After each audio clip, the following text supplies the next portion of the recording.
ஆன்மீக சக்தி மூலம் நோயை குணப்படுத்துவது எப்படி?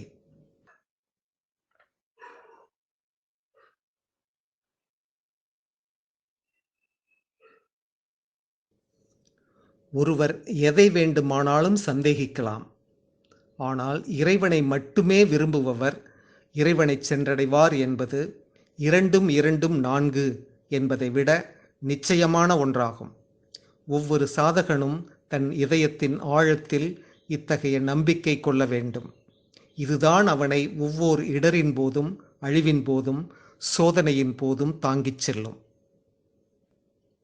தெய்வ அருள் குறித்து உனக்கு சில விஷயங்கள் சொல்ல விரும்புகிறேன். ஏனெனில் அது மானிட புத்தி போலவே இயங்கும் ஒரு தெய்வீக யுக்தி என்று நீ நினைத்து கொண்டிருப்பதாக தெரிகிறது. அது அப்படி அல்ல. பிரபஞ்சம் அனைத்தும் அளாவிய தெய்வீக காருண்யம் அல்ல அது. வேற்றுமையின்றி எல்லோருக்கும் கிடைப்பதல்ல அது. எல்லோருடைய பிரார்த்தனைக்கும் இணங்கக்கூடியதும் அல்ல அது. அது பாவியை ஒதுக்கிவிட்டு புண்ணியனை வரிப்பதும் இல்லை. தெய்வ அருள் ஒரு கொடுங்கோலனுக்கும் ஒரு கயவனுக்கும் உதவி இருக்கிறது. வில்லமங்கலன் போன்ற குணம் திருந்திய மனிதனுக்கு தார்மீகர்களால் வெறுக்கப்பட்ட அவர் போன்ற பலருக்கும் தெய்வ அருள் உதவி இருக்கிறது. ஆனால் அது புண்ணிய செயலர்களுக்கும் கிடைப்பதுண்டு. தாங்கள் பெரிதாக நினைத்து கொண்டிருக்கும் ஆச்சாரங்களிலிருந்து அவர்கள் விடுபடுவதற்கு அது உதவி இருக்கிறது. அற்ப விஷயங்களிலிருந்து மீட்டு அவர்களை தூய உணர்வுக்கு இட்டுச் செல்ல உதவி இருக்கிறது. எந்த விதிமுறைக்கும் கட்டுப்படாத, எல்லா நியதிகளையும் மீறிய மகத்தான சக்தி அது. விஸ்வ நியதியையும் மீறியது அது. எல்லா ஆன்மீக பெரியோர்களுமே நியதியையும் அருளையும் தனியே பிரித்து கண்டுள்ளனர்.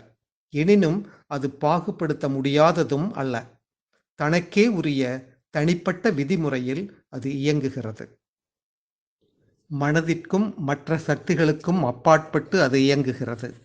தனிப்பட்ட கோணத்தில் அது மனிதர்களை, விஷயங்களை உரிய தருணத்தில் மற்றும் பக்குவமான பருவத்தை தேர்ந்தெடுக்கிறது.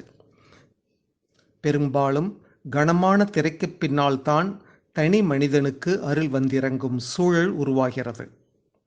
மனதினால் அதனை கணிக்கவே முடியாது. அது வந்துரும் பொழுது எதனையும் சாராது தானியங்கியாக இயங்குகிறது. 3 வகையான ஆற்றல்கள் உள்ளன. கர்மா அல்லது வேறெதையோ சார்ந்த விஸ்வ நியதி. நியதியின் வலைகள் மூலமாக எவ்வளவு பேர்களுக்கு உதவ முடியுமோ அவ்வளவு பேர்களுக்கு உதவும் வகையில் செயல் புரியும் தெய்வ காருண்யம். கணிக்க முடியாதபடி ஆனால் தடுக்கவொண்ணா பெருக்கு போல் செயலாற்றும் தெய்வ அருள். ஆனால் ஒன்று, வாழ்க்கையின் சகல விதமான முறைகேடுகளுக்கும் பின்னே மனிதனுக்குள் ஏதோ ஒரு பொறி இருக்கிறதா என்று பார்க்க வேண்டும். தெய்வ அருளின் ஒளிக்கு ஏற்றவாறு ஆயத்தமாகும் வரை பல இன்னல்களுக்கு இடையேயும் தன்னை மெல்ல மெல்ல மலர்வித்து கொள்ளத்தக்க ஒரு பொறி உள்ளதா என்று பார்க்க வேண்டும். இந்த ஏதோ ஒரு பொறி மானசீக பிராணமய இயக்கமாக இராமல் உன்முகமான ஒன்றாக உட்கண்ணால் பார்க்க வல்லதாக இருக்க வேண்டும். அது இருந்து முன்னிலைக்கும் வந்து செயல்பட ஆரம்பிக்கும் பொழுது காருண்யம் இயங்க ஆரம்பிக்கும். அப்போதும் தெய்வ அருள் சரியான முழுமையான பக்குவ நிலை வரும் வரை காத்திருந்தே செயல்படும். உரிய தருணம் வராவிடில் தன் இயக்கத்தை பிறிதொரு காலத்திற்கு அது ஒத்திவைப்பதும் உண்டு. ஏனெனில் ஜீவனில் ஏதோ ஒரு பகுதி, ஒரு கூறு இடையூறாக அமைந்தாலும் அருளின் இயக்கம் தடைப்படும். ஆனால் உனக்கும் தெய்வத்திற்கும் இடையே ஏதோ ஒன்று வருவதை நீ ஏன் அனுமதிக்க வேண்டும்? ஏதோ ஒரு கருத்தோ ஏதோ ஒரு நிகழ்வோ உனக்கு தடையாக நிற்க நீ ஏன் இடமளிக்க வேண்டும்? ஆர்வமும் ஆனந்தமும் நிரம்பியிருக்கும் போது எதுவும் பொருட்டாக இருக்கக்கூடாது. தெய்வத்தையும் உன் ஆர்வத்தையும் தவிர எதுவுமே பொருட்டாக இருக்கக்கூடாது. தெய்வத்தை விரைவாக அடைய வேண்டுமென்றால், தெய்வமொன்றே வேண்டுமென்றால் அந்த பாவனை ஒன்றே குறியாக இருக்க வேண்டும். அதிலேயே மூழ்கி இருக்க வேண்டும். தெய்வமொன்றே குறி என்கிற பாவனைக்கு குறுக்காக எதுவும் வரக்கூடாது. தெய்வத்தை குறித்த மனதின் மதிப்பீடு, தெய்வம் எப்படி இருக்க வேண்டும், அவர் எப்படி செயல்பட வேண்டும், செயல்படக்கூடாது என்பன போன்ற கருத்துகள் எல்லாம் இறைவனை சென்றடையும் முன்புதான் தோன்றும். உன் உணர்வு தெய்வத்தை தழுவும் பொழுதுதான் தெய்வம் என்பது என்ன என்று உனக்கு புரியும். அதற்கு முன் எதுவும் தெரியாது. கிருஷ்ணர் கிருஷ்ணர் தான். அவர் என்ன செய்தார் அல்லது செய்யவில்லை என்பது பற்றி சாதகன் கவலைப்படுவதில்லை.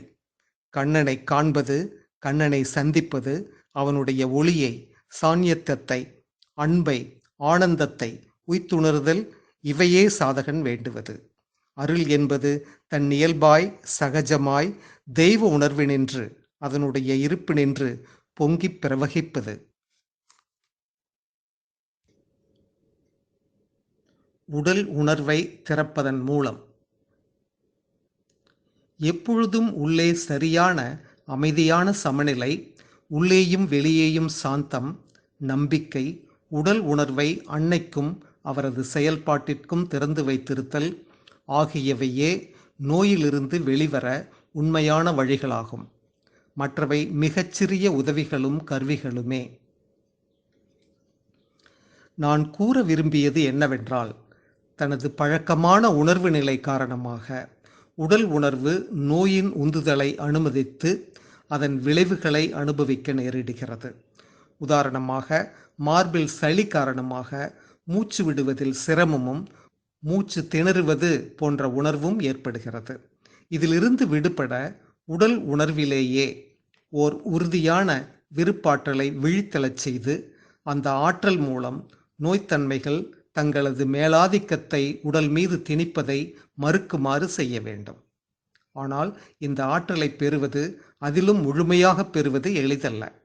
உள் உணர்வை உடலிலிருந்து தனிமைப்படுத்துவது, நீங்கள் நோய்வாய்ப்படவில்லை, உடலில் நடைபெற்று கொண்டிருக்கும் ஏதோ ஒன்று உங்களது உணர்வு நிலையை பாதிக்கிறது என்று உணர்ந்து கொள்வது, இத்தகைய ஆற்றலை அடையும் நோக்கில் ஒரு அடி எடுத்து வைப்பதாகும். பிறகு உடல் உணர்வை தனியாக காண்பதும், அதன் உணர்ச்சிகளை, நிகழ்வுகளுக்கு அதன் எதிர்வினைகளையும் அது செயல்படும் விதம் குறித்தும் கண்டுகொள்வது சாத்தியமாகும். அதன் பின்னர் இவற்றின் மீது செயல்பட்டு அவ்வுணர்வு நிலைகளை, அதனதன் எதிர்வினைகளை மாறுதலுக்கு உட்படுத்தும் நோக்கில் செயல்படுவது சாத்தியமாகும். மிக பலரும் சாத்வீக நிலையை செயலற்ற நிலை என்று தவறாக கருதுகிறார்கள். நானும் வெகு காலம் இவ்வாறே தவறாக கருதி வந்தேன். நோயுற்ற பொழுது அமைதியாக இருந்தேன். ஆனால் நோயுடன் ஒத்துப்போவதை தெரிந்து கொண்டேன். உண்மையான சாத்வீக நிலை உயர் சக்திகளுக்கு திறந்திருப்பதுதான். இது சடத்தன்மை அல்ல. சாத்வீக நிலை செயலற்றிருக்கும் நிலைக்கு இட்டுச் செல்லக்கூடாது. அவ்வாறானால் அது வாழ்வில் சடத்தன்மையை ஊக்குவிக்கும். மேலிருந்து வருவதை ஏற்றுக்கொள்ளும் உள் அமைதியே தேவையானது. சட இயல்பிலான சகிப்புத்தன்மை தவறான ஒன்று. ஆர்வமுறுதல், அழைத்தல், வேண்டுதல் மூலம். இந்த யோகத்தின் அடிப்படை விதியே ஒருவர் தெய்வீகத்தின் செல்வாக்கிற்கு திறந்திருப்பது என்பதுதான். அது நமக்கு மேலே உள்ளது. நீங்கள் அதை குறித்த உணர்வு பெற்ற உடனேயே அதை கீழே உங்களிடத்தில் வருமாறு அழைக்க வேண்டும். அது மனதினுள்ளும் உடலிலும் அமைதியாகவும் ஒரு ஒளியாகவும் செயல்புரியும் சக்தியாகவும் உருவுடைய அல்லது உருவமற்ற இறை சாநித்தியமாகவும் ஆனந்தமாகவும் கீழிறங்குகிறது. இத்தகைய உணர்வை அடைய ஒருவர் தன்னை இந்த சக்திக்கு திறந்திருக்க ஆர்வமுற வேண்டும். ஆர்வமுறுதல், அழைத்தல், வேண்டுதல் இவை யாவுமே ஒன்றின் பல்வேறு வடிவங்களே. இவை யாவுமே பலனளிப்பவை. இவற்றில் உங்களுக்கு கைகூடும் அல்லது எளிதாக பின்பற்றக்கூடிய ஒன்றை நீங்கள் தேர்ந்தெடுக்கலாம். நமக்கும் மேலே, நமது உடல் உணர்வுக்கும் மேலே நமக்கு பெரும் துணையாக இருக்கக்கூடிய ஒன்று அமைதி, ஒளி, சக்தி, ஆனந்தம் ஆகிய வடிவங்களில் இருக்கிறது என்பதும், அது குறித்த உணர்வை நாம் பெற முடியும், அதை கீழே நமது உடல் உணர்வுக்குள் கொண்டு வர முடியும். ஆரம்பத்தில் சிறிது நேரத்திற்கும் பின்னர் அடிக்கடி நீண்ட காலம் தங்கிவிடக்கூடிய உணர்வாகவும், இறுதியில் நம்முடனேயே இருந்து அன்றாட வாழ்வில் நமது உணர்வு நிலையை தீர்மானிக்கும் அடிப்படையாகவும் மாறிவிடக்கூடும் என்பது வெறும் கோட்பாடல்ல. அது ஒரு நிலையான அனுபவமாகும். இது ஏற்படும் பொழுது நாம் தெளிவாக உணரக்கூடிய அனுபவம். மேலே இருப்பது குறித்து நாம் உணர்வு பெறும் முன்னே கூட அது திடீரென்று கீழே இறங்கி வந்து நமக்குள்ளே புகுவதை நாம் உணர முடியும். இதற்கு தேவையானது என்னவென்றால், நாம் இதை நோக்கி ஆர்வமுற வேண்டும். மனதை மிக அமைதியாக வைத்திருக்க வேண்டும். அப்பொழுதுதான் நாம் மேலுள்ள இச்சக்திக்கு திறந்திருப்பது சாத்தியமாகும்.